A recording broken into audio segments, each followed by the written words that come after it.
have a Christ who satisfies, since I have been redeemed. To do His will, my highest prize, since I have been redeemed. Since I have been redeemed, since I have been redeemed, I will glory in His name. Since I have been redeemed, I will glory in my Savior's name. I have a witness bright and clear, since I have been redeemed, dispelling every doubt and fear, since I have been redeemed. Since I have been redeemed, since I have been redeemed, I will glory in His name. Since I have been redeemed, I will glory in my Savior's name. Amen. Let's sing another song, Leaning on the Everlasting Arms. Amen. Sing.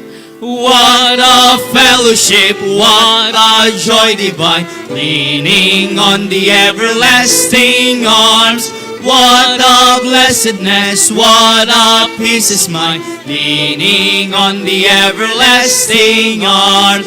Leaning on Jesus, leaning on Jesus, safe and secure from all alarms. Leaning on Jesus, leaning on Jesus, leaning on the everlasting arms.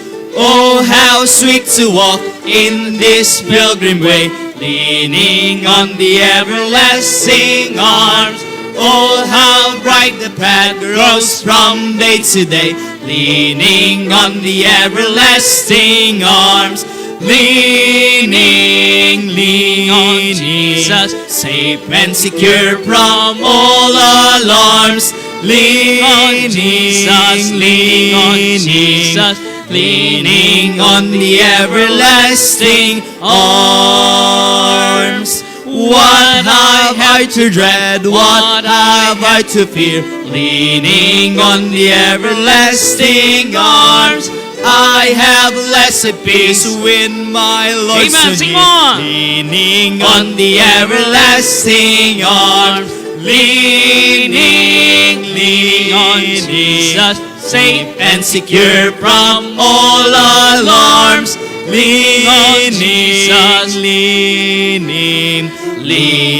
on the everlasting arms. Amen. The Bible stands like a rock undaunted. Amen. Sing on. The Bible stands like a rock undaunted amid the raging storms of time. Its pages burn with the truth eternally glow like the light sublime. The Bible stands, though the hills may tumble, it will firmly stand. When the earth shall crumble, I will plant my feet on its firm foundation, for the Bible stands. The Bible stands like a mountain towering far above the works of man. Its truth by none ever was reputed and destroyed. It never can. The Bible stands, though the hills may tumble, it will firmly stand. When the earth shall crumble, I will plant my feet on its firm foundation, for the Bible stands. The Bible stands, and it will forever when the world has passed away. By inspiration it has been given out precepts, and I will obey. The Bible stands, though the hills may tumble, it will firmly stand. When the earth shall crumble, I will plant my feet on its firm foundation, for the Bible stands. Amen. Let's sing the last song, Draw Me Nearer.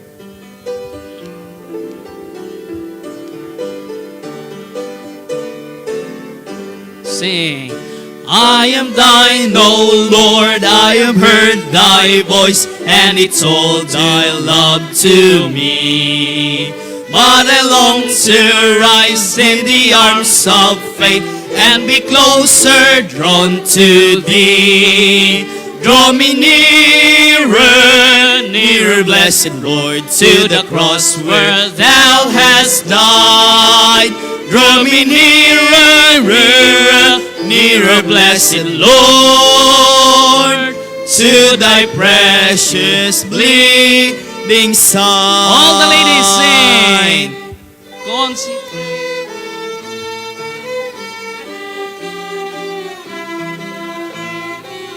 Sing on, ladies. Amen.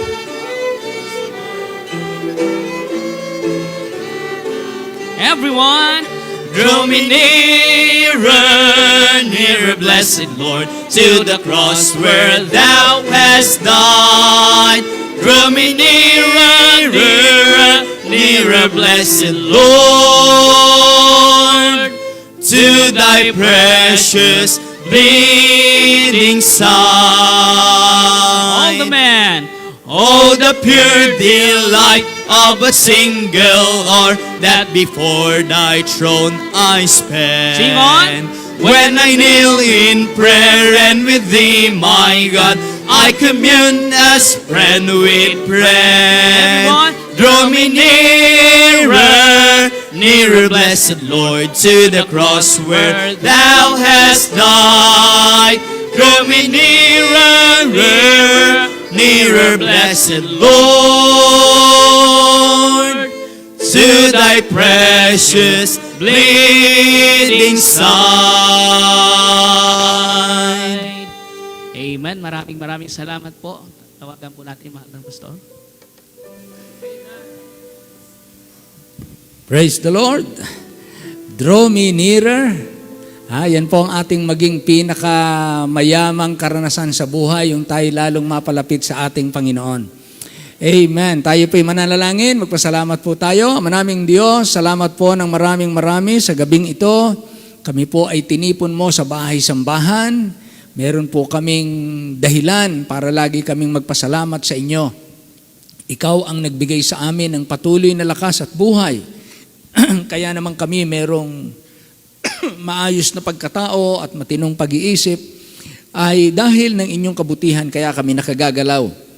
Salamat po sa mga nagdaang mga araw na kami iningatan mo at nakapagpapatuloy hanggang ngayon. Salamat din po sa bawat pagpapalang tinanggap namin sa maghapon, ganun din po sa mga araw na darating pa.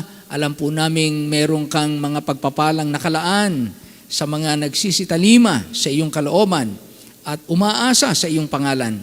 Salamat sa katapatan ng inyong mga anak sa iba't ibang dako. Nawa mahigitan pa namin yung aming nagagawa. Nawa mahigitan pa namin ang aming sigasig, ang aming lakas ng loob, ang aming pagtitiwala, ang aming pagpupuri, anumang nagampanan, anumang nakamtan, anumang nagawa, anumang naipagkaloob, ay mahigitan pa sapagkat ikaw ay karapat-dapat sa higit pa rito sa amin ang nagawa. Kaya, O Diyos, ikaw na po ang magbubuklod sa amin na inyong mga anak. Inaalala namin ang mga anak mo na hindi namin makasama ngayong gabi. Ikaw po mag-iingat sa kanila sa iba't ibang kadahilanan, sa iba't ibang lugar, sa iba't ibang gawain, gampanin. Ikaw po ang umabot sa lahat ng inyong mga anak, particularly ang mga membro ng Christ Baptist Church. Ganon din man po ang aming kanya-kanyang simbahan sa iba't ibang dako. Ingatan po ang mga iniwanan. Ganon din naman ang pananatili namin dito sa lupa na naghihintay sa iyong pagbabalik. Naway kalugdan mo, hindi kami makasama sa sinasabi mong malahininga na iglesia. Huwag kaming bumaling sa listahan ng mga iglesia na sinabi mong iniwan ang kanilang unang pag-ibig. Mga iglesia na inalaw nila ang kagaya ni Jezebel sa kanilang simbahan. At kagaya po ng mga ganitong bagay, nawa ay hindi makapasok ang mga bulaang aral, bulaang mangangaral sa loob ng aming mga iglesia. Kundi bagkos manatili kaming kagaya ng isang matimtimang birhen na nagtatapat sa kanyang hinihintay na pakakasalan na walang iba kundi ang aming Panginoon. Salamat sa gabing ito. Sa malayang bayan, salamat sa aming mga namiminuno, gabayan nyo sapagkat marami pong usapin, kabi-kabilaan ang mga katuwiran. Ngunit dalangin namin mauwi po ang pag-uusap ng mga lider ng aming bayan sa lalong ikabubuti ng pamayanan at ikaaayos ng paglilingkod ng sino man ang gaganap at inyong pahihintulutan. Kami naman po na inyong mga anak at mga mangangaral ay patuloy na makapangaral ng malaya at ang salita mo ay umabot pa sa marami pang mapalaya mula sa libingan, mula sa kadiliman. At sa kadilimang ito, Panginoon, ay mailipat sa kaliwanagan at makapamuhay kami ng kalugod-lugod sa iyong paningin. I-bless you po ang bawat isa, maging kasama namin online.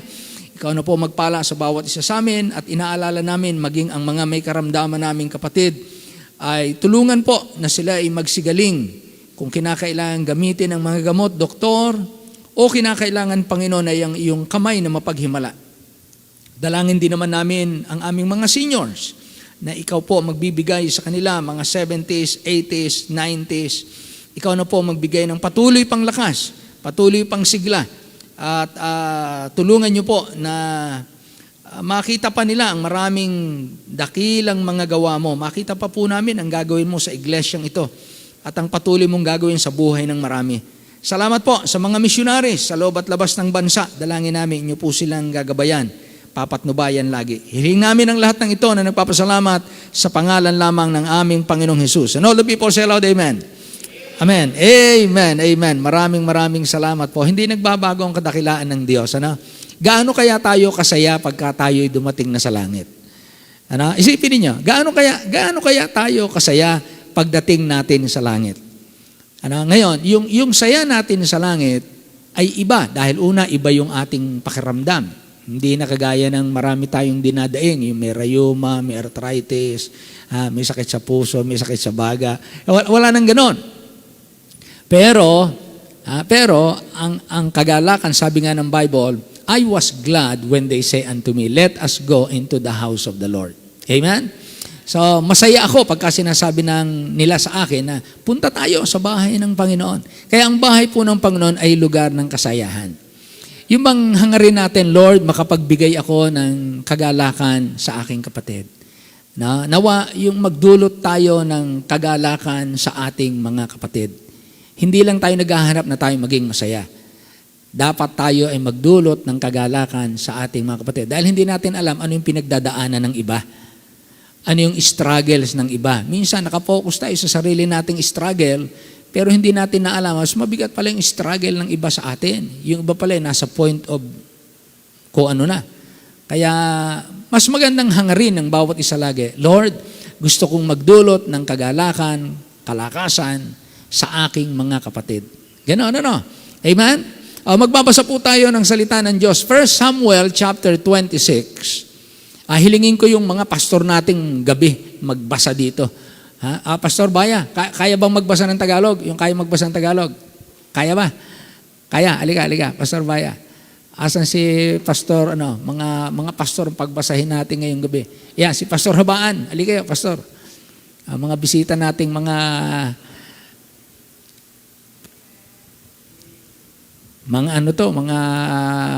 Bisaya area to, di ba?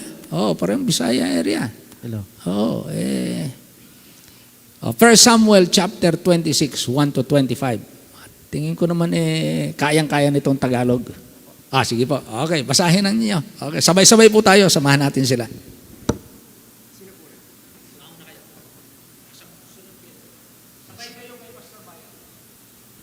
Okay po.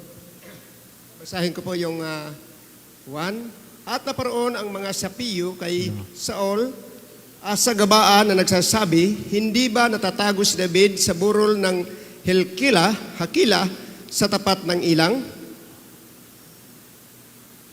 Nang nagkagayoy, bumangon si Saul at lumusong ilang safe na may 3,000 piling lalaki at sa Israel at kasama niya upang ganapin si David na ilang ng safe. At humantong si Saul sa burol ng Hakila na nasa tapat ng ilang sa tabi ng daan, ngunit si David ay tumahan sa ilang at kanyang nakita na sinusundan siya ni Saul sa ilang. Nang susugo nga si David ng titik, katalaman ang tunay na dumating si Saul. At si David ay bumangon at naparoon sa dakong kinahantungan ni Saul, at nakita ni David ang dakong kinaroon ni Saul at ni Abner na anak ni Ner na kapitan ng kanyang hukbo. At si Saul ay nakahiga sa dako ng mga karo at ang bayan ay humantong sa palibot niya. Nang nagkagayoy, sumagot si David at sinabi na Abimelech, nanay Tiyo at kay Abisai na anak ni Sabia, na kapatid ni Joab, at nagsabi, sinong lulusong at kasama ko kay Saul sa kapitan? At sinabi ni Abisai, ako'y lumusong na kasama mo. Sa gayoy naparoon si David at si Abisai sa bayan na kinagabihan, at narito si Saul ay nakatulog sa loob ng dako ng mga karos nadala ang kanyang sibat at nakasaksak sa lupa sa kanyang ulunan, at si Abner at ang bayan ay nakahiga sa palibot niya. Nang magkagayoy, sinabi ni Abisai kay David, ibigay ng Diyos sa iyong kaaway ang iyong kamay sa araw na ito. Ngayon nga'y isinamo mo sa iyo at sa bayan tumingin sa iyo at isang saksak at hindi sa pamanunuan. At sinabi ni David kay Abisai, huwag mong patayin siya sapagkat sinong mag-uunat ng kanyang kamay laban sa pinahiran ng langis ng Panginoon at mawawalan ng sala. At sinabi ni David, buhay ang Panginoon. Ang Panginoon ay siyang sasakit sa kanya. At darating ang kaniyang karawan upang matay o siya'y lulusong sa pagkabaka at mamatay.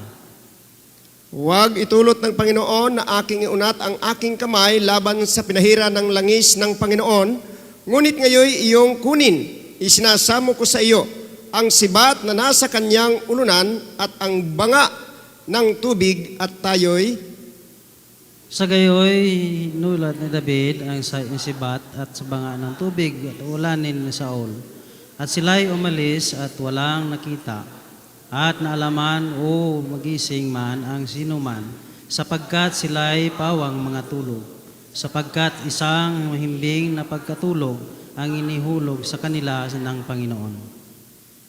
Nang magkagayoy, dumaan si David sa kabilang dako at tumayo sa taluktok ng bundok na may kalayuan na may malaking pagitan sa kanila. Nang sumigaw si David sa bayan ng Abner na anak ni Ner, at sinabi hindi sumagot si Abner. Nang nagkagayoy, sumagot si Abner na sinabi, sino kang sumigaw sa hari? At sinabi na David kay Abner, hindi ka ba matapang na lalaki? At sinong gaya mo sa Israel? Bakit nga hindi mo binantayan ang iyong Panginoon na hari? Sapagkat pumasok ang isa sa bayan upang patayin ang hari na iyong Panginoon. Ang bagay na ito ay iyong ginagawa ay hindi mabuti. Buhay ang Panginoon, kayo'y marapat na mamatay, sapagkat hindi ninyo binabantayan ang iyong Panginoon at pinahiram ng langis ng Panginoon, at ngayon tingnan ninyo kung saan handon ang hari, at ang bunga ng tubig na sa kaniyang ulunan. At nakilala ni Saul ang tinig ni David at nagsabi, ito ba ang tinig mo, anak kong David? At sinabi ni David, aking tinig nga, Panginoon ko, o hari. At ang kaniyang sinabi, bakit hinabol ng aking Panginoon ang kaniyang lingkod? Sapagkat anong aking ginawa o anong kasamaan na sana aking kamay. Ngayon nga ay sinasamo ko sa iyo na dinggin ng aking Panginoon na hari ang mga salita ng kaniyang lingkod Kung ang Panginoon ay siyang nag-udyok sa iyo laban sa akin, ay tumanggap siya ng isang handog. Ngunit kung ang mga anak ng tao, sumpain sila sa harap ng Panginoon sapagkat sila'y nagpapalaya sa akin sa araw na ito upang huwag akong magkaroon ng bahagi ng mana sa Panginoon na nagsasabi, ikaw ay yumaon, maglingkod ka sa ibang mga Diyos. Ngayon ay huwag bubo ang aking dugo sa lupa at sa harap ng Panginoon, sapagkat lumabas ang hari sa Israel upang maghanap ng isang kuto, gaya ng isang habol ng isang pugo sa bundok. Nang magkagayoy sinabi ni Saul, ako'y nagkasala. Bumalik ka anak kong David, sapagkat hindi na ako gagawa ng masama sa iyo, sapagkat ang aking buhay ay mahalaga sa iyong mga mata sa araw na ito. Narito akong nagpapakamangmang at ako'y nagkamali ng mga nganang di kawasa. At sumagot si David sa sinabi, tingnan mo ang sibat, o hari ang parihin o isang mga kabataan kunin. At gagantihan ng Panginoon ang bawat tao sa kanyang katuwiran at sa kanyang pagtatapat, sapagkat ibinigay ka ng Panginoon sa aking kamay ngayon, at hindi ko iniunat ang aking kamay laban sa pinahira ng langis ng Panginoon. At narito kung paano ang inyong buhay ay mahalagang iniman ng aking paningin sa araw na ito. Ay maging gayon nawang mahalagang nainam ang aking buhay sa paningin ng Panginoon, at iligtas niya nawa ako ay madlang magdang. Sabay-sabay po tayo. Nang magkagayoy, sinabi ni Saul kay David, pagpalain ka, anak kong David, ikaw ay gagawa ng magkapangyarihan at tunay na ikaw ay magnanaig sa iyong pagpapatuloy sa David ng kanyang lakad at si Saul ay bumalik sa kanyang dako. Purihin ang Diyos.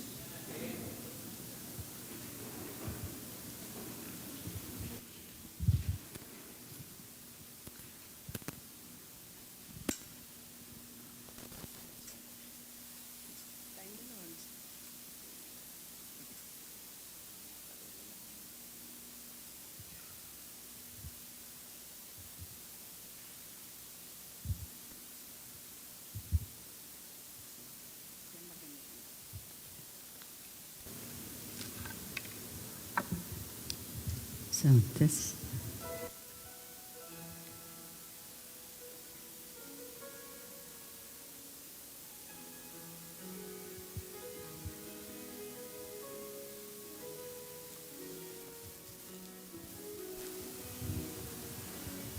O kay tagal na panahon, ako ay naghintay, katahimikang inaasam, di ko matagpuan.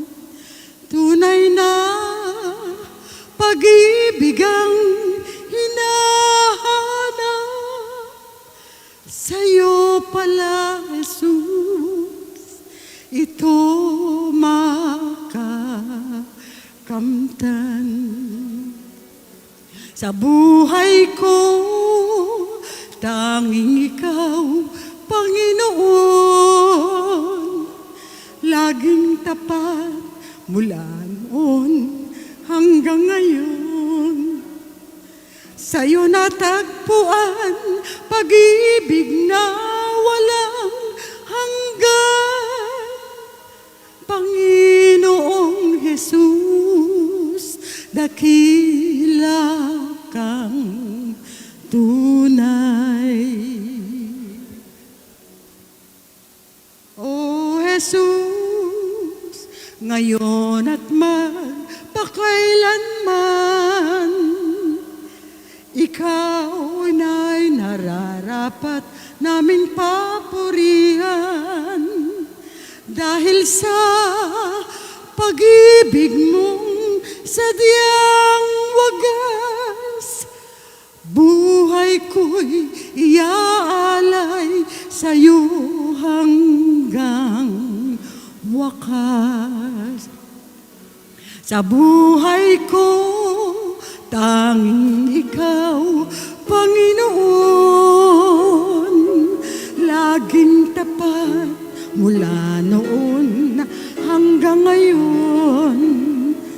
sa'yo natagpuan pag-ibig na walang hanggan. Panginoong Jesus, dakila kang tunay. Sa buhay ko, tanging ikaw, Panginoon, laging tapat mula noon hanggang ngayon.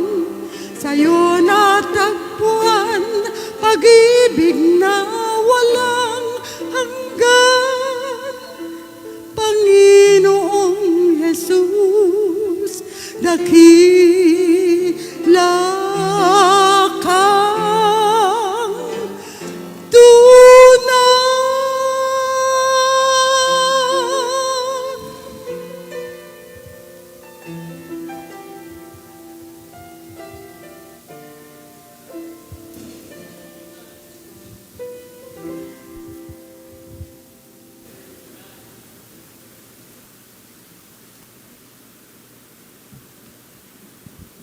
Amen. Salamat po sa madamdamin at makatotohanang awitin. Walang katulad ang Panginoon. Amen. Apo, wala pong katulad ang Panginoon. Well, tayo po tumayong lahat. Basahin po natin ang John chapter 11. Let's open our Bible in John chapter 11.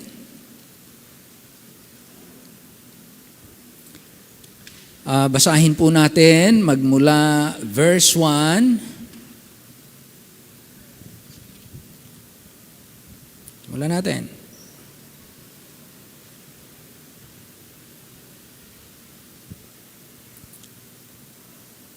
Verse 1. Verse 1. Okay, nariyan na po tayo. Basahin natin sabay-sabay. Ready? Begin. Now, a certain man was sick, named Lazarus, of Bethany, the town of Mary, and her sister Martha. Certain man was sick, named Lazarus of Bethany. Maraming Diyos, kami po ay lumalapit po sa inyo. Ang mga salita mong ito ay magbigay sa amin ng paalala o karagdagang lawak ng pananaw sa buhay at sa aming mga nararanasan o mararanasan pa o mga ay naranasan na nung una. Kagaya po ni Lazarus, turuan niyo po kami ng ilang bagay o palalahanan kami upang sa anumang darating sa amin sa buhay na ito, hindi po kami matisod, hindi kami manghina, hindi kami lumihis, hindi kami magdamdam, kundi bagkos kami po ay lalong magsilakas at mangagpuri. At makapamuhay kami ng may karunungang mula sa langit at hindi ayon sa sariling akala. Patnubayan mo po ang bawat isa sa amin. Ito po'y hiling namin sa pangalan lamang ng aming Panginoong Hesus. Amen. Amen. Makakaupo na po. Lessons in Lazarus' life. Mga bagay na ating matututunan sa buhay ni Lazarus. Tayo po ay hindi walang kabuluhan ang buhay ng bawat isa sa atin. At isang ginamit ng Panginoon ay ang buhay ni Lazarus. Kaya kung anuman ang sasapitin nyo sa inyong buhay, anuman ang sasapitin natin habang tayo'y buhay pa, hindi po ito walang kabuluhan kung bakit ipinahintulot ng Diyos. Minsan doon tayo titingin, ano? Kaya minsan kapag ang tao tumingin lang doon sa nangyayari, pag ang mensahe ng pangyayari ayon sa ating pagkakita ay dapat sumama ang loob natin, yung pangyayaring yon magpapasama ng loob natin. Pagka yung pangyayari, ang mensahe, waring agad ibinubungad sa atin, tayo ay malungkot, agad tayo ay nalulungkot. So, kumbaga, yung tinatawag nating nagiging biktima ang buhay ng marami dahil ng nangyayari. Na hindi dapat ganon, dahil tinuturuan tayo ng Panginoon na anumang mangyari, dapat ang nananaig ay yung kalooban ng Diyos. Kaya kapag ka nangyari yung ating nararamdaman, nangyari yung ating iniisip, nangyari yung ating akala o sariling paraan, tayo po'y nangagkakasala at tayo'y nalilihis. at lalong dumadami ang kaguluhan sa mundo at lumalala ang mga problema ng tao. Kaya napakahalaga ng tama. Kaya kung perpekto lamang tayo, imagine ninyo, kung perpekto lamang tayong mga tao, napakaganda dito sa daigdig. Amen? Kung perpekto ang mga tao, napakaganda dito sa daigdig. Hindi na kailangan ng pulis para sila ay itaya ang buhay sa panganib, para lang papanatilihing maayos at mapayapa ang bayan at ligtas ang mamamayan.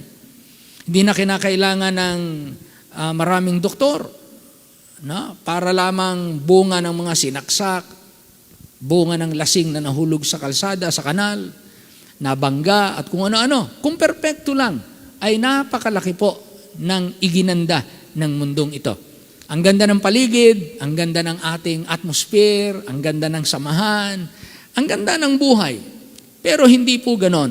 Hindi na tayo pwedeng mangarap sa ating kapanahunan, pero meron tayong pag-asa na gagawin ng Diyos na maganda ang lahat sa kanyang kapanahunan. Pero sa ngayon po, sa ating mga karanasan, para tayo ay hindi na-out of balance. Yun lang naman ang purpose na napakahalaga. Sa buhay na ito, hindi na tayo magiging perpekto.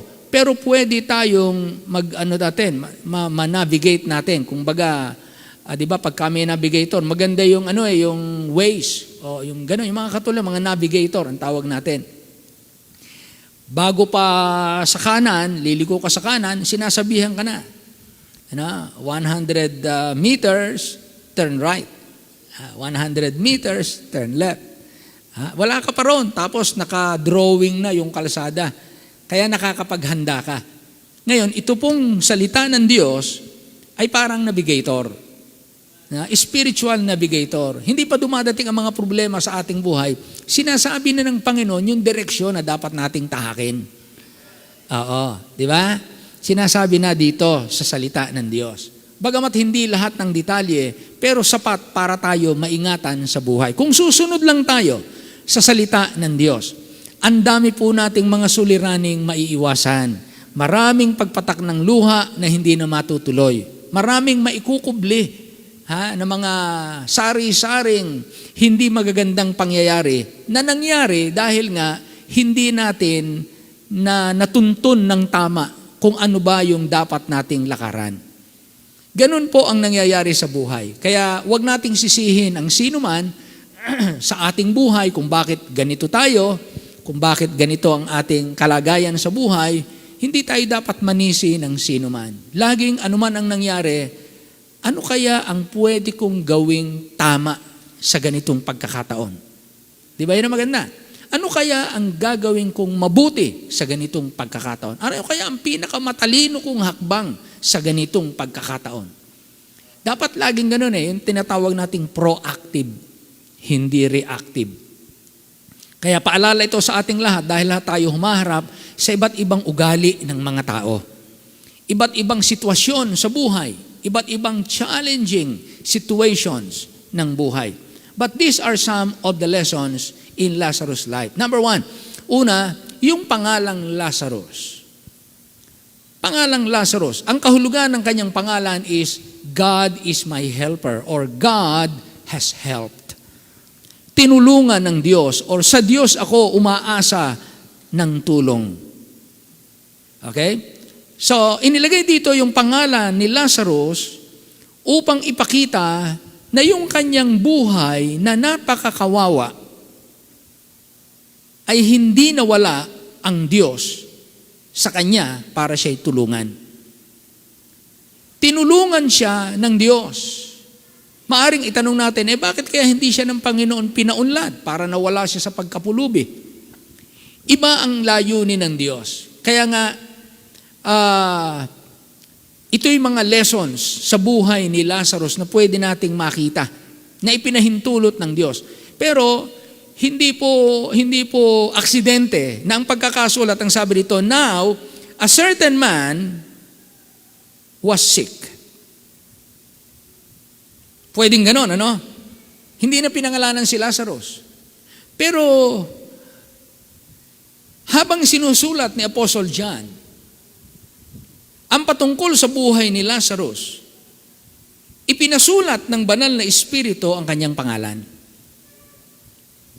na nagpapatunay na napakahalaga ng pangalang ito para sa ating mga nagbabasa, maging aral sa atin na pinahahalagahan ng Panginoon ang mga katotohanang nasa likod ng kanyang pangalan.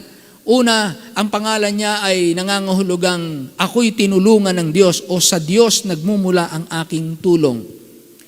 Kaya una po na makikita natin, there is none here today that lives without the help of God. Walang sino man sa atin sa ngayon na nabubuhay na walang tulong ng Diyos. Lahat tayo ay pulubi sa harapan ng Diyos.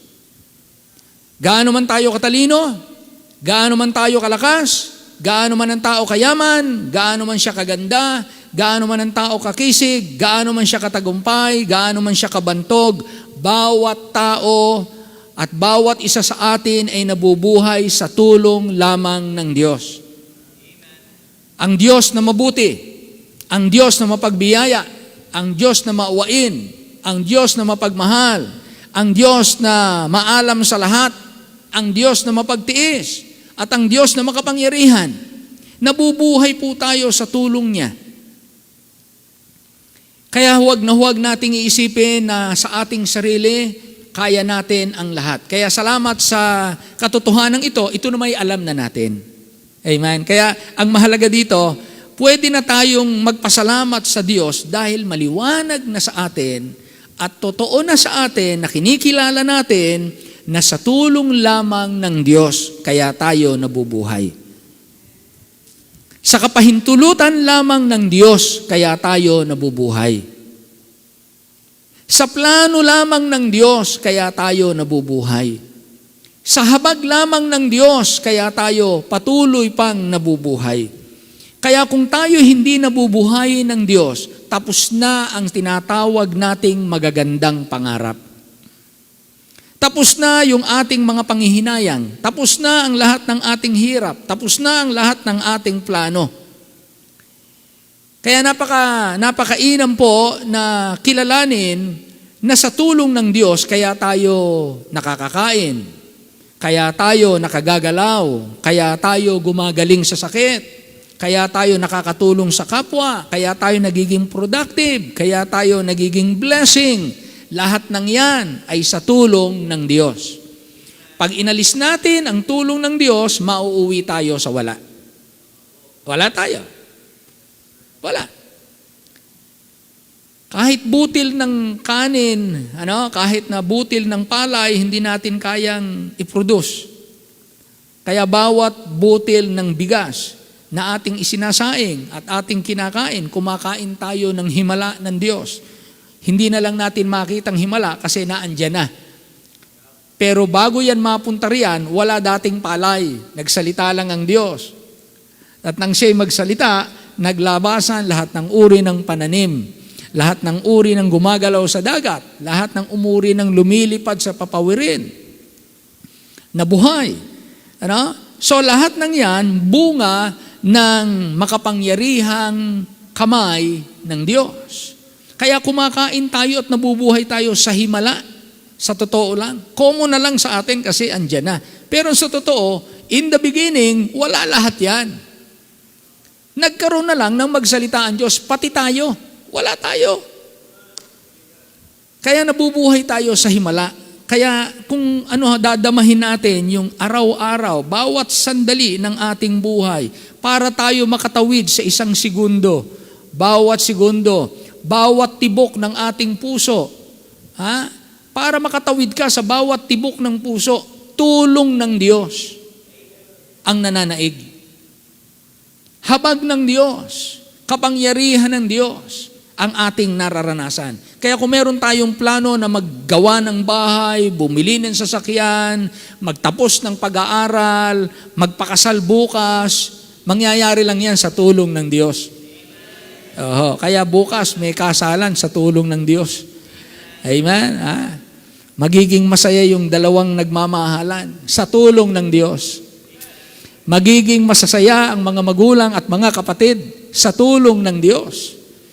Magiging masayang okasyon, magiging mapalad na araw sa tulong ng Diyos. Kaya, salamat, merong ganitong pagpapahalaga na ipinasulat ang Diyos. Na sa pangalan pa lang, nagpapahiwatig na ng isang aralin na sa tulong ng Diyos, si Lazaro nang ipanganak. Marahil, hindi ko alam kung si Lazaro ipinanganak na mahirap. Baka ipinanganak lang to sa kariton. Nilagyan ng pangalan ng magulang. Matalino yung magulang eh. Hinanap yung pangalan na sa ganitong pangalan ka mabubuhay. Ipamuhay mo itong pangalang ito. Lagi kang umasa sa tulong ng Diyos. Ano man ang mangyari sa iyo, huwag mong aalisin, hanapin, hingin, asahan, pagtiwalaan, panangnan, yung tulong ng Diyos. Kaya magmula pagkabata, tinaglay niya ang pangalang ito at ang saloobin ng magulang na, Panginoon, ang aking anak, huwag mong pababayaan, tulungan mo po siya. Katunayan, yung panalangin yun ng magulang na ikinapit niya na sa pangalan ng kanyang anak, Lazaro. Tulong ng Diyos. Kaya mga kapatid, lagi nating titignan. Kaya naman, si Lazarus, nung mamatay, hindi, yung ibang Lazarus sa Luke chapter 16, ganun din ang pangalan Lazaro. Ayun ang kahulugan. God is my helper. Ang Diyos ang aking tagapagligtas. Siya ang aking katulong. Kaya kung may mga taong tumulong sa inyo, kung may maaalala kayo na may panahon na kayo'y natulungan ng iba, o kaya kayo ay nakatulong sa iba, alalahanin natin na may ibang ginamit ang Diyos para tayo tulungan at ginamit din tayo ng Diyos para matulungan yung iba. Pero sa lahat ng yun, walang pwedeng magmalaki na kung hindi kita tinulungan. Magpasalamat ka, tinulungan kita. Sa likod ng lahat ng yon, ang Diyos ang talagang tumutulong sa ating lahat. Amen? So lahat tayo dapat magpasalamat dahil tayo tinulungan ng Diyos. Kagaya nung 10 ketongin na pinagaling, di ba? Natapos silang tulungan ng Panginoon na sila'y pagalingin at nang sila'y maggalingan, nagtakbuhan na yung siyam. Masyadong na-enjoy nila yung blessing. Masyadong na-enjoy nila yung kagalingan nila. Masyado nilang pinahalagahan yung kanilang kalusugan. At yung kalusugan nila ang naging karibal ng katapatan at pagsasapasalamat sa Diyos.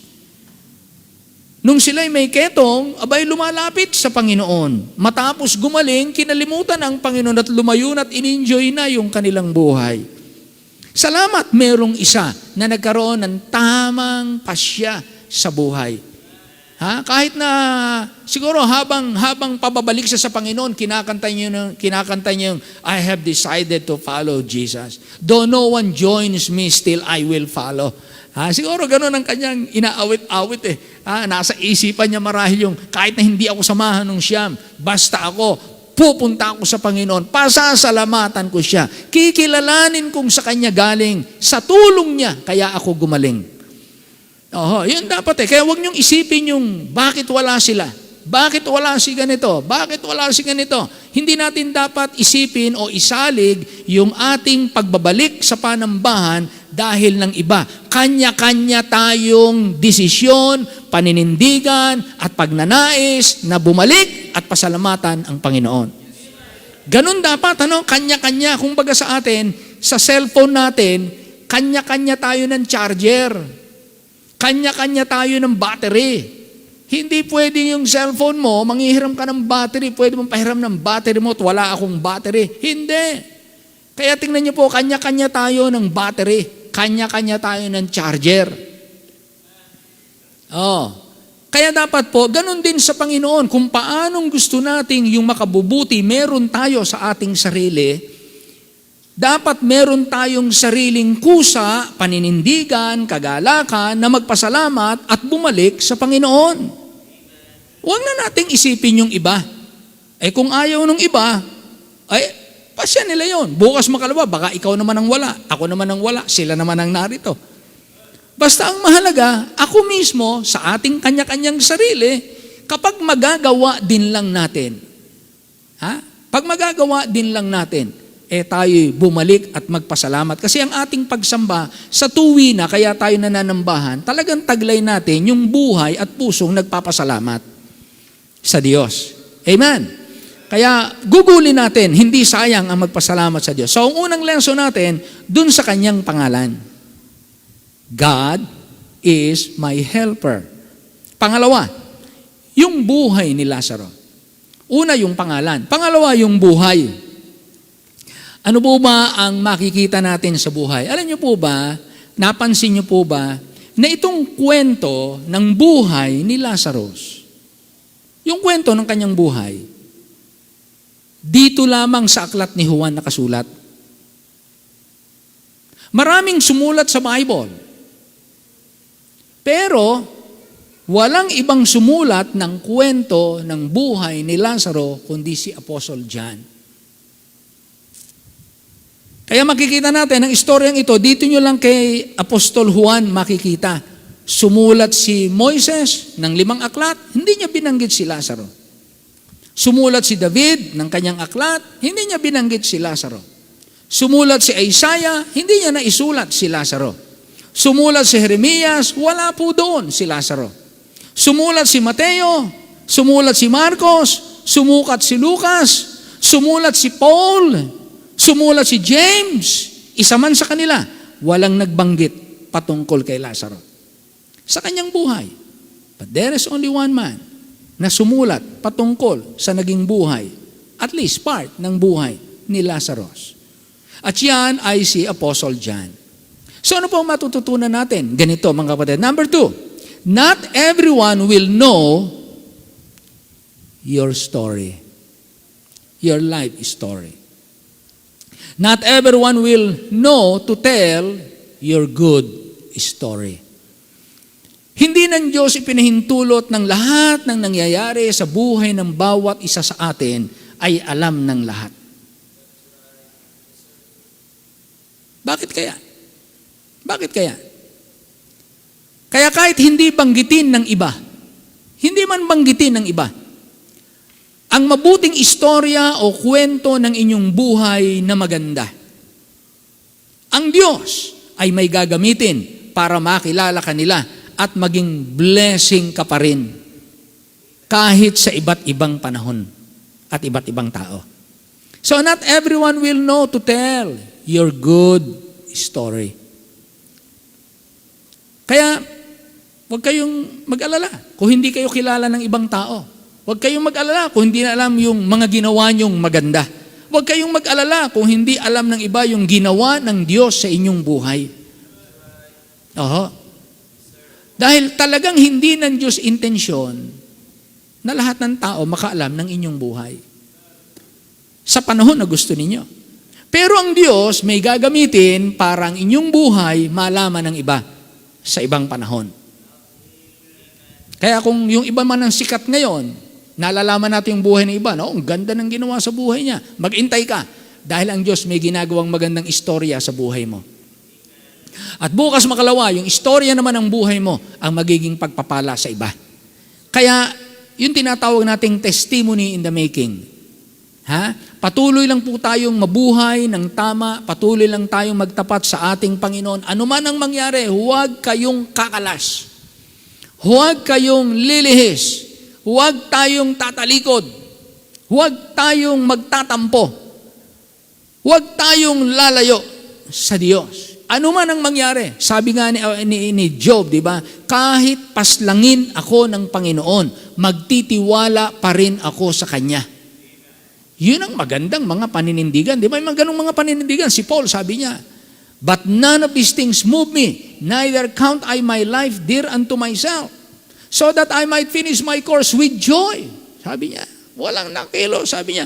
Huwag niyo akong iyakan, sabi ni Paul. Hindi lang ako handang pagapos sa Jerusalem, handa rin naman akong mamatay para sa kanyang pangalan. Dapat ganun ang ganung katitigas yung paninindigan ng mga Kristiyano. Sana makaabot tayong lahat sa ganun, ano?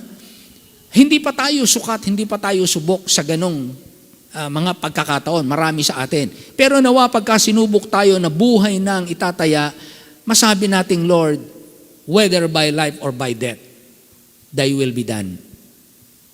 No regret, no remorse, walang panghihinayang, no surrender, no retreat. Nawa, dumating tayong lahat sa ganon. But, kung gawin nyo man yon, at mangyari yun sa inyo, not everyone will know to tell your good story. Basically, hindi lahat ng tao makakaalam ng magandang nangyari sa inyong buhay. Pangatlo.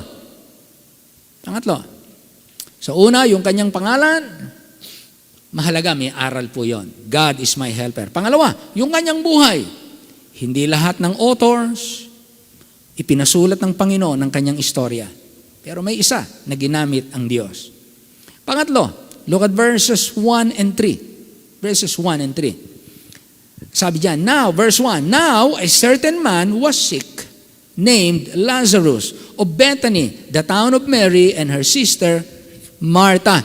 A certain man was sick. Ngayon, sino itong taong ito? Si Lazarus. Anong connection niya kay Jesus? Itong sabi sa verse 3. Therefore, his sisters sent unto him, nagpadala ng tao si Mary at si Martha, ipinabalita sa Panginoon. Ito itong sabi, Lord, behold, si Lazarus, whom thou lovest, is sick.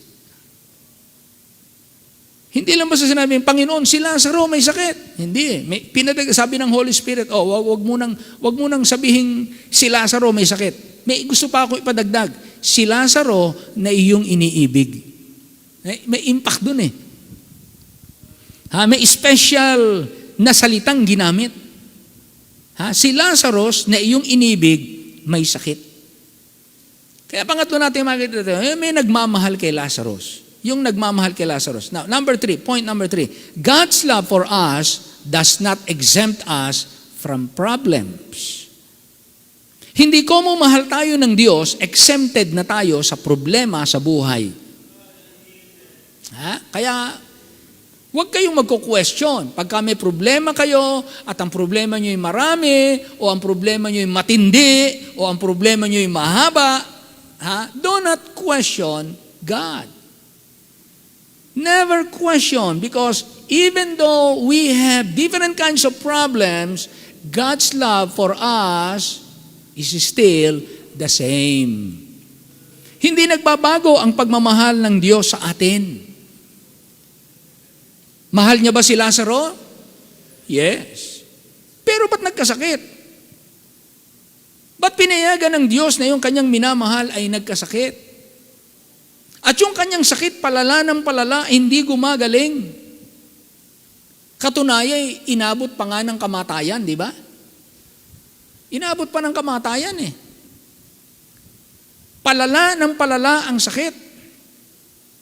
Pero sinabi rito, in-identify, sabi, Lord, behold, he whom thou lovest is sick. Kaya kahit ang mga pastor, may mga naghihirap na pastor, may mga nag-struggle na mag-asawang pastor, may mga namumroblemang pamilya ng pastor, hindi nangangahulugang hindi sila minahal ng Diyos. May mga church workers na nag-struggle sa kanilang kalusugan o nag-struggle sa kanilang pananalapi. O mga mananampalataya na may mga struggle, may mga problems na hinaharap sa buhay. Huwag niyong pag-aalinlangan na mahal kayo ng Diyos. Huwag niyong pag-aalinganan yon. Dahil hindi nagbago ang pag-ibig ng Diyos dahil lamang tayo ay may problema. Maaring tayo, pag may problema, magbago tayo sa Diyos. Pero ang Diyos hindi nagbabago kahit tayo. Hindi lang kahit tayo may problema kahit tayo ang problema. Diba? Mas matindi yun Hindi lang yung may problema ka. Huwag kang mag-alinlangan pag may problema ka. Lalo na, huwag mong pag-alinlanganan kahit ikaw ang problema, mahal ka pa rin ng Diyos.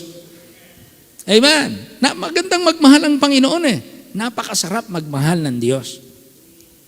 Kaya kapag totoong-totoo sa atin na mahal tayo ng Diyos, nag-iisip tayo, di ba? Pagkaramdam mo, paano nyo ba nararamdaman na kayo mahal ng tao? Di ba?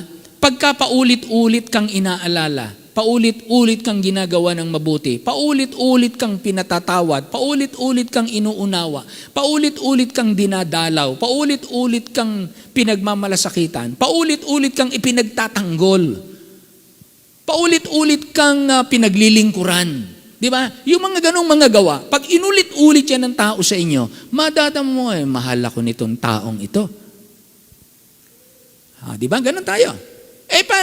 Paano naman kung pinapahintulutan niyang awayin ka ng iba, pinapahintulutan niyang magkasakit ka, pinahintulutan niyang mabangga ka, pinahintulutan niyang mahulog ka, pinahintulutan niyang masunugan ka, pinahintulutan niyang maputulan ka ng paa, pinahintulutan kang mamatayan ng mahal sa buhay. Pagmamahal pa ba ng Diyos ang ating madadama? Kaya maaring minsan, nagsisilbing parang kaaway ng Israel ang Diyos. Pinipicture pa ngang parang ang Diyos, parang leon na nag-iintay ng bibiktimahin . Naging minsan, ganun pa ang pananaw ng mga Israelita . Kapag ibinibigay sila ng Diyos sa kaaway. Pero kaya ng Diyos yung ginagawa dahil ng pagtuturo sa kanila na ang paggawa ng mali ay walang patutunguhang maganda. Kaya meron tayong tinatawag na the dark side of love. Ano ba yung dark side of love? Kasi pagka sinabing pagmamahal, andyan yung mga mabubuti. Ang sarap ng dating. Ang sarap pakiramdaman, ang sarap makita, ang sarap marinig. Yan yung tinatawag na the bright side of love. Pero meron tinatawag na the dark side of love. Ito yung ang pag-ibig na nanaway, ang pag-ibig na mamalo, ang pag-ibig na pumipigil, ang pag-ibig hindi nagbibigay. Dahil makakasira sa'yo pag binigay ko. Tatanggalan kita ng gadget dahil hindi ka makapag-aral dahil yan. That's the dark side of love. Parang yung sinasabi natin kasi syempre ang dark side of love, painful yun . Yung bright side of love, joyful to, masaya to. Ang bunga sa'yo, masaya ka. Pero yung dark side of love, masasaktan ka. Pero bubuti ka. Kagaya ng doktor. So kung eto ang isang doktor na okay, you are in pain, and then chinek up ka, in-x-ray ka, at kung ano ginawa sa iyo ng mga aparatos para malaman kung anong problema sa loob, and then nakita nila, pumutok pala ang iyong appendix. So anong gagawin? Susugatan ka ng doktor, hihiwain ka. Painful, and yet, useful, beneficial. Yun yung tinatawag nating dark side of love. Sinasaktan ka, mas mabuti nang saktan ka para sa iyong ikagagaling kesa haplusin ka para sa iyong ikapapahamak. Di ba? Kaya ito po yung sinasabi na ang nagmahal kay Lazaro ay ang Panginoon. Sabi dito, and behold, he whom thou lovest is sick. Pagka mga simbahan walang pampatayo ng building, ang mga simbahan walang pambili ng yero, ang simbahan wala man lang pamparepair ng kanilang mga gamit, walang pampabubong, lalo nang bumabagyo, pinahintulutang masira ang kanilang simbahan, mahal pa ba tayo ng Diyos? Yes. God's love for us does not exempt us from problems. So mga kapatid, may mga panahon sa ating buhay na yung mga problema, intensyon ng Diyos, lalong mapabuti yung ating kalagayan. Kaya wag nating laging ang panalangin natin, Lord, alisin mo tong problemang ito, alisin mo tong problemang ito. Hindi hindi yun . Minsan, Lord, bigyan mo ko ng wisdom. Ano ang purpose mo sa problem na ito na pinahintulot mong dumating sa akin? So, nagiging mahinahon tayo. Okay. Pangapat. 5 lang naman to . Pangapat. Tatapos na tayo. Pangapat. Look at verse 4. Di binalita sa kanya, may sakit. Pinahintulot ng Panginoon na magkasakit. Kaya hindi ko mo mahal niya, pipigilan niya na magkaroon ng problema. Pangapat. Look at verse 4. When Jesus heard that, nung malaman niya may sakit si Lazaro, He said, this sickness is not unto death, but for the glory of God, that the Son of God might be glorified thereby. Pang-apat na lesson, your disappointment is God's appointment. Disappointed siya, nagkasakit siya, naghihintay siya ng pagpapagaling, hindi dumadating, palala ng palala si Lazaro, but his disappointment is God's appointment. Ito po yung pang-apat, yung ang bahagi ni Lazarus. Yung pangatlo, ang nagmahal kay Lazarus, nagmamahal kay Lazarus. Pang-apat, ang bahagi ni Lazarus. So, yun ang matutunan natin. Your disappointment is God's appointment. May mga karanasan sa buhay o pasanin sa buhay na talagang intensyon ng Panginoon sa iyo iparanas. Naniniwala ba kayo na meron kayong, sabi nga meron tayong kanya-kanyang papasaning krus? Diba? Sabi ng Bible, carry thy cross and follow me. Magkakaiba tayo ng papasanin sa buhay. Na sa kabila ng mga pasanin na yon na mabigat, mahapdi, dadalhin tayo sa kahihiyan marahil. Pero papahintulot ng Diyos na ikaw ang papasan ng ganong cross dahil meron siyang layunin at pinagkatiwala na ikaw lamang ang magpapasan. Maaring sa iyo kay pararanas yung mamatayan ng asawa sa maagang panahon. Paano mo i-handle yan? Ipagtitiwala ko sa iyo yung ganyang karanasan. Pagtitiwala ko sa iyo na kung paano katindi ang pagmamahal mo sa iyong anak, yung anak mo ay mawawala sa iyo. Pagtitiwala ko sa iyo yung ganyang karanasan. Pagtitiwala ko sa iyo ng anak mo ay ma-rape. Yung nagsuko ng buhay sa mission, kinikwento ko nga sa kanila, na sa mga Bible student, isang missionary, pastor ang tatay, isa lang ang anak niyang babae. Nag-preach siya, sa preaching niya may nagsuko ng buhay, iniimbitahan niya ang mga mananampalataya magsuko ng buhay, maging missionary. Isa lang ang nagsuko ng buhay, yung kaisa-isaan niyang anak na babae, na dalaga. Sabi niya sa kanyang anak, anak, hindi ikaw ang tinatawag ko, sila. Hindi ikaw ang pinatutungkulan ko, sabi niya, Dad. Nangaral kayo ng salita ng Diyos at narito ako para magsuko ng aking buhay para maging missionary. Alam niyo po, sa hindi inaasahan, itong kanyang anak na dalaga na nagsuko ng buhay para maging missionary ay ni-rape at pinatay. Well, lungkot na lungkot sila, mag-asawa. Pero alam niyo ang ginawa nitong mag-asawa? Dahil alam nila kung ano ang kalooban ng Diyos sa kanilang buhay at pinaranas sila ng ganitong masakit, mapait, mahapding karanasan. Pinuntahan nila sa bilangguan yung rapist at murderer. At doon sa bilangguan, isinyer nila ang gospel. Sinabi nila na sila'y nagpapatawad. Sinabi nila kung ano yung babaeng ni-rape niya. Kinuwento nila na yung aming anak, kaisa-isahan namin yung anak. At yung aming anak na yan ay nagsuko ng buhay para maging missionary somewhere in Africa. Pero ni-rape mo, pinatay mo. Alam mo ba kung anong naramdaman naming mga magulang? Gusto ka naming mamatay din. Pero dahil ng pag-ibig ni Kristo, instead na yun ang maging hangad namin, pinatatawad ka namin alang-alang sa Panginoong Hesus. At ibig naming ikaw ay makakilala sa Kanya. Alam niyo po, yung kriminal, nang witnessan nila at makadama ng tunay na pagpapatawad, first time na maranasan niya sa kanyang buhay, tinanggap niya ang Panginoong Hesus. At alam niyo po, siya ang nagsuko ng buhay para maging missionary. Tingnan niyo po yun, ano? Pagka kayo pinagtiwalaan ng mga masasakit na karanasan, lalabas ba yung ating pangil? Maghihiganti din ba tayo? Magmumukhang halimaw din ba tayo? Hindi baga dapat makita si Kristo pa rin? Dahil pinagtiwalaan ka ng Diyos ng ganitong karanasan. Tayong mga tao, mabilis tayong mag-alis ng ating maskara at ating ipakita ang talagang mga pangit nating itsura. Gayong ang sabi ng Bible, put on the Lord Jesus Christ. Siya ang inyong isakbat, siya ang inyong isuot, ibihis ninyo si Kristo. Para pag nakita kayo ng mga taong makikita nila ay si Kristo. Dahil yun ang kailangan. Kaya hanggang ngayon walang tigil ang debate sa Senado. Walang tigil ang demandahan ng mga leader, bangayan, halungkatan ng kanilang mga itinatago.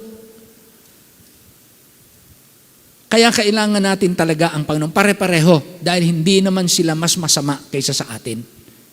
Pare-pareho lang tayong mga pulubi na nangangailangan ng tulong ng Diyos. Tama po ba, amen? Lahat tayo nangangailangan ng tulong ng Diyos. So mga kapatid, may mga karanasan at ipinahintulot niya, Lazaro, ikaw ang makakaranas, mahal kita. Hindi ka exempted sa problem. But I am appointing you to experience sickness, karamdamang palala ng palala, at ipagtitiwala ko sa iyong karanasang mamatay. Yun, naghahanap ka ng nagmamahal sa iyo, walang dumating na inaasahan mong Jesus. Hindi ka tinulungan sa panahon na buhay ka pa. Hindi ka pinagaling. So, pinagtiwala niya sa Panginoon. Pinagtiwala ng Panginoon sa kanya. Gaya ng kay Job, di ba? Si Job, alam naman natin istorya ni Job. Inilaan talaga ng Diyos kay Job ang ganitong karanasan. Ipinapasan ng Diyos yung ganung pangyayari sa kanyang buhay. 10 anak, sabay-sabay namatay. Ay, ikaw ba naman, sabi ng miss niya, titiwala ka pa ba dyan sa Diyos na? Magtatapat ka pa rin ba?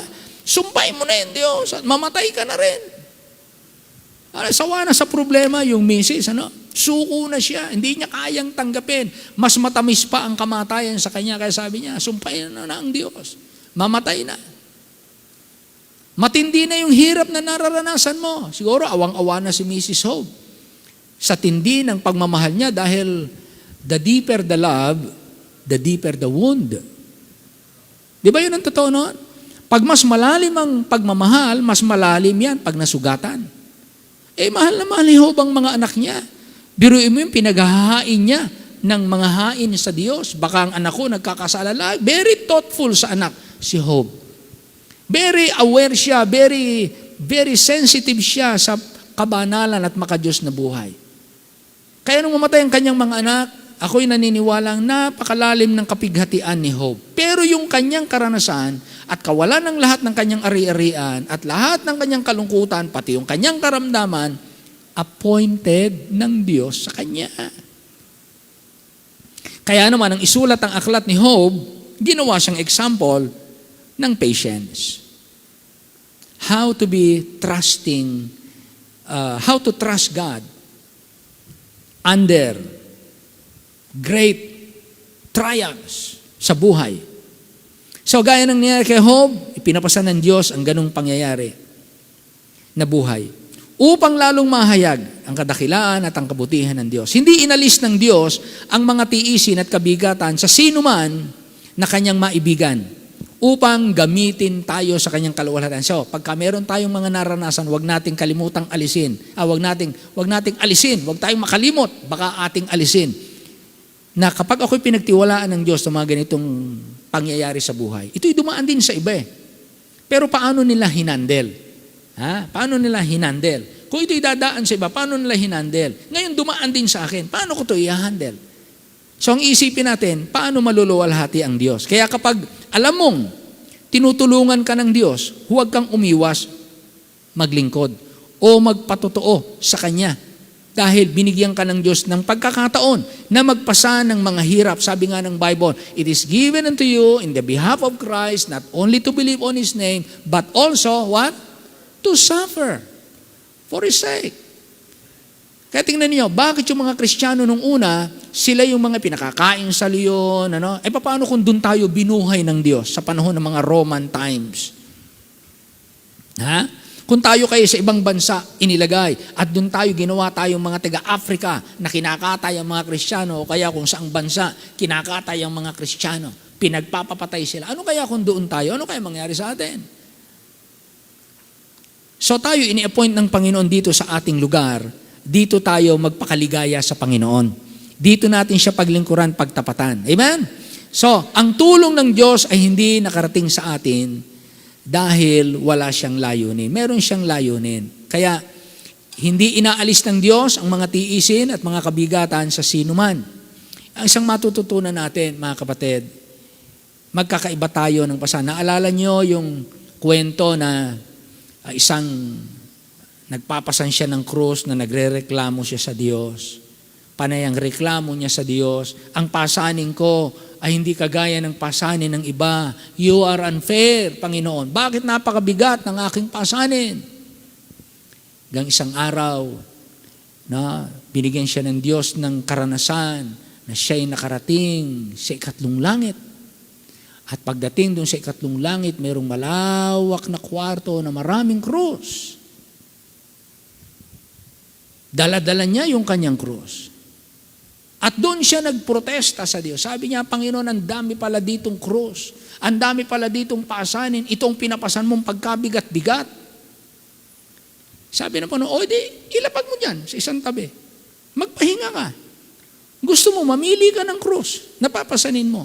Na magugustuhan mo. Ay, sige po, Panginoon, salamat po. At siya ay nagpaikot-ikot, namili. Sukat. Hanggang isang sandali, nakakita siya ng krus na sabi niya, Lord, ito na po yung krus. Lahat ng krus na pinapasang kong iba dyan, hindi ko magustuhan. Ito na, Panginoon, ang krus na pwede mong ibigay sa akin. Sabi ng Panginoon sa kanya, hindi ba yan yung krus na inilapag mo kanina eh. Yan nga yung ibinigay ko sa iyo eh. Akma yan sa iyo.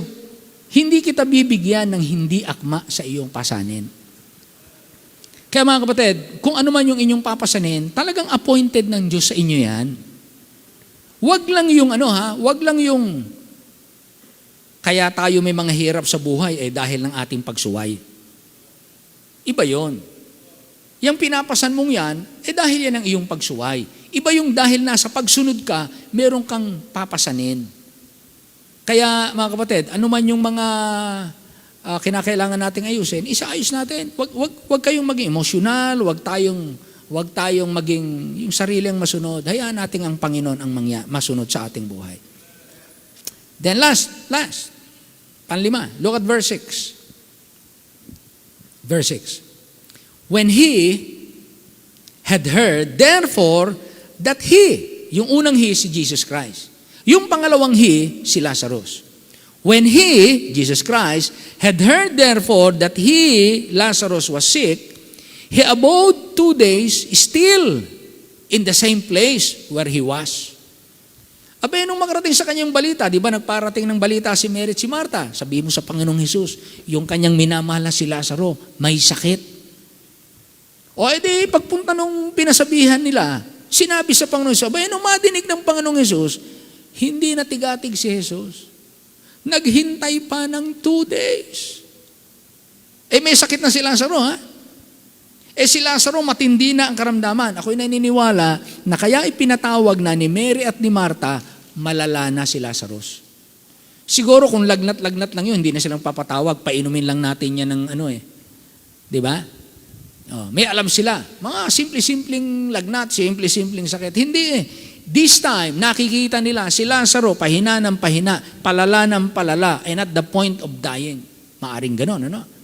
So, ang ginawa nila, ang pinaka-last recourse, best recourse natin ito, wag na tayong mahiyang abalahin ng Panginoon. Pumunta na kayo doon. Sabihin mo, may sakit yung kanyang minamahal na si Lazaro. So, nag-travel sila, punta sila. At nang madinig ng ating Panginoon, nagpalumagak pa ng 2 araw. Kaya tiyak na ipinarating ni Maria at Martha ang balitang may sakit si Lazaro upang puntahan ni Jesus at pagalingin. Kasi kilala si Jesus nagpapagaling eh. So gusto nilang ating Panginoon pumunta roon kay Lazaro at pagalingin si Lazaro. Total, mahal naman niya si Lazaro. Ngunit naghintay pa ang Panginoon ng 2 pang araw hanggang si Lazaro ay abutin ng kamatayan. Ngayon, nung dumating ang Panginoong Hesus, ilang araw nang patay si Lazaro? 4, bilangin ninyo. Pumunta yung mga pinapunta nila Mary, Lord, si Lazarus, matindi ang sakit, kailangan po kayo. Nag-stay siya doon ng 2 days, buhay pa si Lazaro. After 2 days, pumunta ang Panginoon kay Lazaro. Pagpunta niya, 4 na araw ng patay. So kwentahin ninyo, gaano kalayo ang nilakbay ni Kristo para puntahan si Lazaro?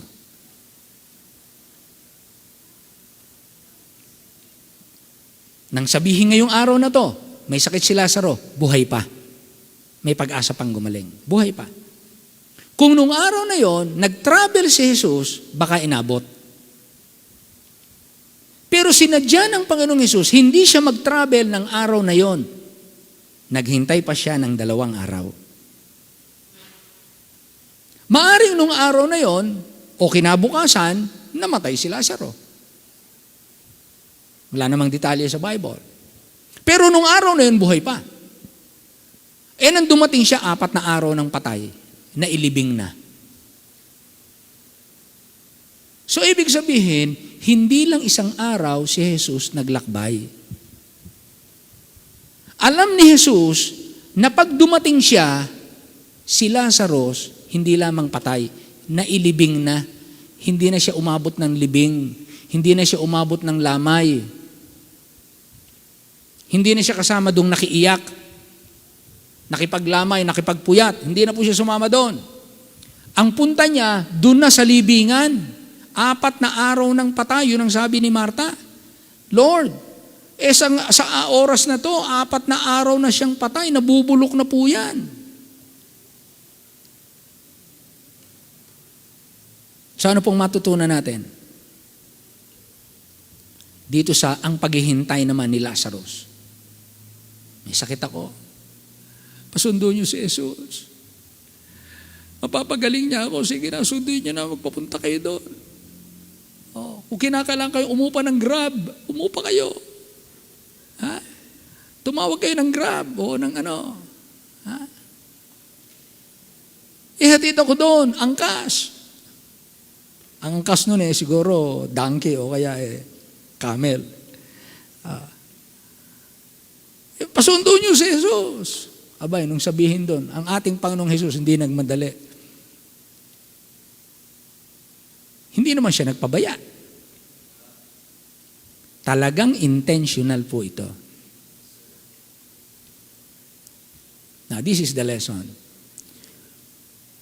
When God denied His answer, His plan is bigger. Kapag ka idinidelay ng Panginoon ang sagot sa ating mga panalangin, at hindi niya kagad ibinibigay ang ating pangangailangan, parang sa atin, it's urgent, it's important, it must be now or never. Parang ganun ang dating Ha? But when God denied His answer, because God's plan is bigger. Sabi ng Isaiah 55:8, di ba? Ang isipan ng Diyos ay mas mataas kung baanong langit ay mas mataas sa lupa. Ganon din ang isipan ng Diyos. For my thoughts are not your thoughts, and my ways are not your ways. Kaya huwag kayong mawawalan ng pag-asa. Ha? Kapag ka mga hinihiling nyo, pinagsisikapan nyo, ginagawa nyo ng best nyo, pero parang dying every day. Palala ng palala ang inyong kalagayan.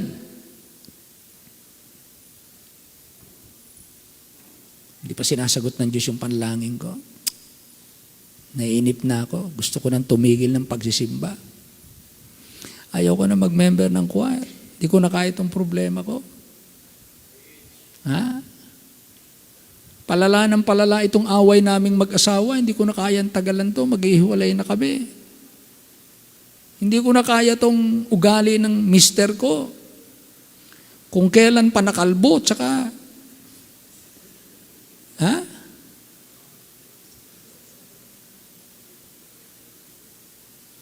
Ayaw ko ng ganitong buhay. Ganyan no? Parang wala ka ng pag-asa. Talaga namang nakikita mo, palala ng palala And God is not answering according to our request.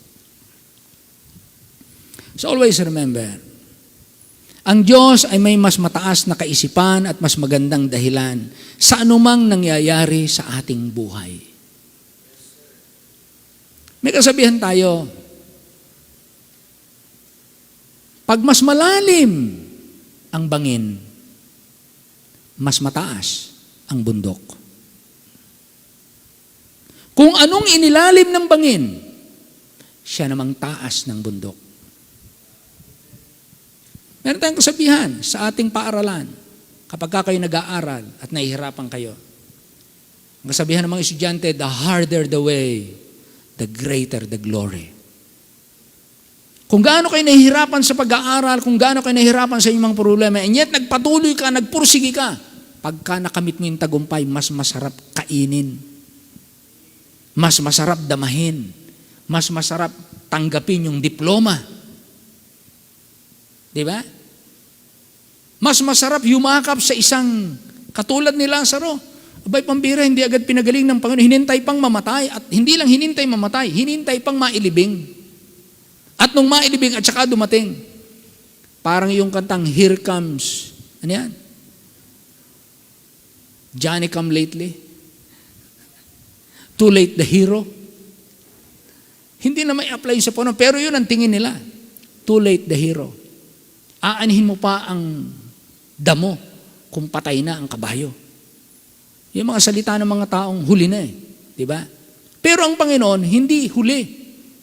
Hindi siya talaga nagpahuli. Talagang yun ang time clock ng Diyos.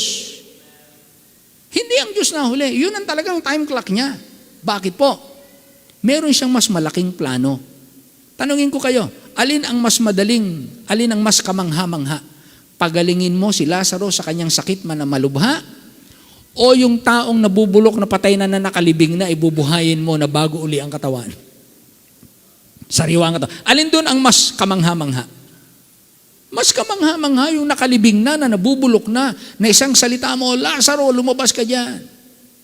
Kesa dun sa Lazaro, bumangon ka sa iyong karamdaman, pinagaling na kita. Or, Lazaro, lumabas ka dyan. Abay, nabubulok na, paglabas buhay na buhay. Bakit po? God has a bigger plan. Mas malaking kaluwalhatian ang mapapasa kanya ayon sa kanyang plano. Kaya mga minamahal, ilang mga bagay na pwede nating matutunan. Then later on, you go to chapter 12, you will read yung kapatid ni Lazaro, si Mary. Kinuha ang mamahaling pabango. Dahil niya, nagpakain sila. Chapter 11, binuhay si Lazaro. Chapter 12, nagpakain yung magkakapatid. Nagpa-dinner sila. Nabuhay yung kapatid nila. Sinelebrate nila. Nagpakain sila. Inimbitahan nila yung Panginoon. Nagpakain sila. Inimbitahan ng Panginoon. At nung dumating ang Panginoon, si Mary, na mas malalim ang pagkakita, na pagpapahalaga sa kanyang Panginoon. Yung pinakatago-tago niyang pinakamamahaling pabango, kinuha niya. Sabi niya, pagdating ng Panginoon, I will give him the best I have. Diba tayo mga kapatid, we are all spiritually dead. And we were made alive. Hindi ba binuhay lang tayo ng Diyos? Kaya tayo ngayon narito nakakapanambahan? Hindi ba lahat tayo patay ding spiritual? And then by the Holy Spirit, He quickened us. By hearing the gospel. And then binuhay kanyang muli. Manghihinayang ka ba sa iyong pabangong mamahalin para sa Diyos? Ilan ang mga Kristiyano nanghihinayang na magbigay ng sagana sa gawain ng Diyos? Nanghihinayang ka? Kung hinayaan kanyang patay, nasan ka? Di ba? Naghanda si Mary pagdating ng Panginoon. Iba ang dating ng ginawa ng Panginoon sa kanyang buhay. Kaya nung gawin niya itong bagay na pagbibigay ng mamahaling pabango, pambihirang nung makita ng mga apostol, pamandin, yung mga leader pamandin ng simbahan, yung tinetrain na maging mga pastors and preachers.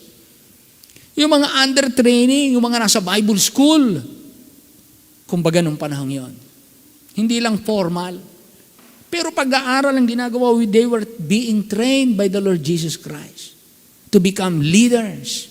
Aba, nung makita nilang binasag yung pabango, binuhos lahat sa Panginoon, sabi lang, sayang.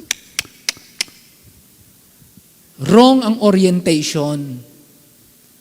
Wrong orientation will make us to make a wrong conclusion, to arrive at a wrong conclusion. Anong sabi na? Sayang! Yun ang kanilang conclusion. It's a waste. Sana ibinigay sa mahirap. Sabi ng Panginoon, diyan kayo nagkamali. Inuuna nyo ang mga tao kaysa sa Diyos. Soul winning is not the main thing in the church. Worship is. Hindi ang mga tao ang unang dapat nating pahalagahan. Ang dapat nating unang pahalagahan ay ang ating Panginoon mismo. Kaya nagkakayabang-yabangan tayo minsan eh. Ako, mas marami akong naakay, 20. Ako, 30. Ay, wala kayo sa akin. Isang preaching ko lang, 3,000, sabi ni Peter. Nabaptize pa yun, ha? Nabaptize. Kung mauuwi sa payabangan, hindi na si Kristo ang makikita. Ang makikita, magagaling tayo. Masisipag tayo. Mahuhusay tayo. Kaya ano nangyayari? Pagka ganyan ng simbahan, pagalingan, parang Korinto. Di ba kita si Kristo? Bakit? Number 1 activity. Sa iba, number 1 building. Sa iba, number 1 offering. Sa iba, number 1 mga sasakyan. Sa iba, number 1 mga properties. Mga kapatid, walang ibang number 1 sa loob ng simbahan at sa sangkar Kristyanuhan, kundi walang iba kundi ang ating Panginoon. Siya ang number 1. Remember the impact sa buhay ng kanyang kapatid, nakita niya kung gaano kahalaga ang Panginoon, kung gaano siya kabuti. Inabangan niya ang kanyang pagkakataon. Sinika pa nga siyang alisin ni Marta eh. Lord, pwede ba yun si Mary? Nakaupo lang dyan. Oh. Ako pagod na pagod ako. Ang dami kong ginagawa. Nagtuturo ako sa mga bata. Nagtuturo ako sa choir. Ang dami kong ginagawa, Panginoon. Si Mary, andyan, nakikinig lang. Sabi ng Panginoon, hindi aalisin sa kanya. Pinili niya ang mas mabuting bahagi. Hindi aalisin sa kanya. Mas hinahanap ng Panginoon ang tunay na mananamba kesa yung mga taong masyadong abala sa maraming bagay. Maraming Diyos, salamat po ng marami. Itama mo, ituwid mo ang takbo ng aming isip, ng aming puso, upang sa anumang karanasan, tumingin kami sa mas malaki mong plano sa aming buhay. Sa ganon, ihanda kami sa mas mahalagang uri ng paghahandog na puno ng halimuyak ang buong kwarto. Dahil kay Kristo. Marami po ang madadamay at pagpapalain. Kapag ang aming buhay, kagaya ng pabango, ay binuhos namin kay Kristo, maraming may impluwensyahan. At tulungan niyo po kami sa mga karanasan ng buhay, kagaya ng buhay na nangyari kay Lazaro. We learn important things in life. Biyaan niyo po kami, Panginoon, na hindi namin hanapin ang para sa aming sarili, ni ikumpara ang aming sarili, ni magkaroon kami ng mga interpretation na hindi kami tiyak, interpretation na sumisira ng aming mga kanya-kanyang damdamin, kanya-kanyang relasyon, dahil we entertain wrong interpretation based on our observations. Hindi accurate ang aming mata, hindi accurate ang aming pakiramdam, hindi accurate ang mga kwento na nakakarating sa amin. Kaya ang pinakamainam, dahil ang salita mo ang accurate, dito kami magbigay ng aming sariling buhay. Hayaan namin ang salita mo makaapekto ng aming buhay upang anumang karanasan, higit kang makatanggap ng kaluwalhatian sa aming buhay. Hiling namin ang lahat ng ito na nagpapasalamat sa inyo sa pangalan po lamang ng aming Panginoong Hesus. Amen. Amen. Amen. Tayo po tumayo at tayo po ay umawit. Amen. Awitin po natin yung Thou art worthy, O Lord. Thou art worthy. Revelation 4:11 yan. Thou art worthy. Awit ito ng pagsamba. Revelation 4:11. Awitin natin ng 2 beses, ha? Everyone. Thou art worthy. Thou art worthy. Thou art worthy, O Lord. Yes, amen. To receive glory, glory and honor, glory and honor and power. For thou hast created, has all things created. Thou hast created all things, and for thy pleasure they are created. For thou art worthy, O Lord. Ama naming Diyos, salamat po ng marami, karapat-dapat ka sa buhay namin para ialay sa iyo. Buhay na may kabanalan, buhay na hain, na karampatan naming pagsamba. Hindi lamang pabango na literal na mamahalin, kundi ikaw ang nagsabi, "My son, give me thine heart." Give me thine heart. Tulungan niyo po kami, Panginoon, kung ano ang mahalaga sa amin. Walang katulad ang pagpapahalaga namin sa inyo. Ipagpatawad mo, O Diyos, kung madali kaming mailihis sapagkat ang tupa ay likas na malilimutin. Madaling makalimot, maikli lamang ang nakikita. Pero salamat, ikaw ang pastol ng aming kaluluwa upang kami dalahin sa tamang landas at sa luntiang pastulan.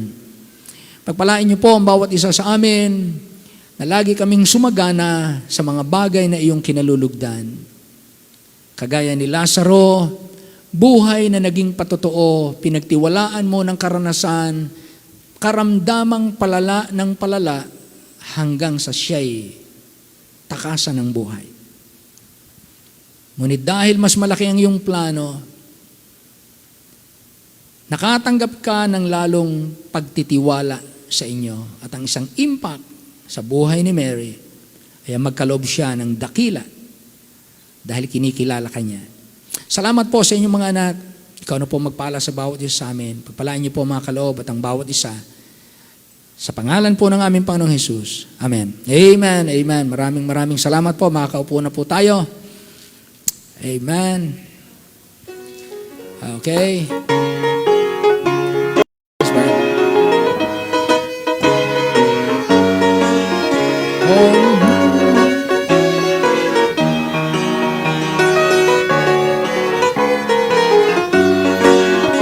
It is wonderful to be a Christian. Oh, it is wonderful to be God's child. Oh, it is wonderful to have your sins forgiven. It is wonderful to be redeemed, justified, forever reconciled. Amen. Wow, it's wonderful to be a Christian. Kung tayo bubuhayin ng Diyos 1,000 times, mamamatay, bubuhayin uli, mamamatay, bubuhayin uli, pipiliin pa rin natin ang maging Kristiyano. Amen? Pipiliin pa rin natin sumunod kay Kristo at ang mabuhay para sa Kanya. Na if God will give us 1,000 lives, lahat ng yun ipamumuhay natin para sa Kanya. So, salamat sa Panginoon. Okay po, so tayo tumayong lahat at tayo po magwawakas sa panalangin. Meron tayong mga pastor na narito. I think, sino nakita ko bang pastor kaninang dumating? Pastor Roger. Pastor Roger, halika. Ikaw mag-closing prayer ngayong gabi. Amen. Amen. Dito na, kapatid. Tayo po'y manalangin. Hello. Manalangin po tayo. Dakilang Diyos, maraming salamat po sa oras na ito. Salamat po sa pagkakataon na ipinagkatiwala niyo sa amin. Amen. Sa loob ng isang linggo na kami po ay binigyan mo ng kalakasan at kalusugan Thank you, Lord. Thank you, Lord. upang magawa ang mga bagay na kamangha-mangha para sa inyo. Apo. Kaya ngayong gabi, aming panalangin, aming say namin napakinggan, maging kalakasan ng bawat isa sa amin Apo. sa buhay spiritual at sa anumang hamon sa buhay at anumang dumaan ng mga pagsubok gagaya ng ni Lazarus na kung saan nangyari sa kanyang buhay. Dalayan po namin na kung saan makayanan namin po, Panginoon, ng lahat. Amen. Kaya salamat po, Panginoon, sa Pastor Conway, sa kanyang buhay na ginagamit sa pangangaral ng iyong mga salita. Amen. Sa mga tao na ipinagkatiwala mo sa kanya, Panginoon, salamat po. Dalayan ko ang gawain pong ito na patuloy mo palaguin pa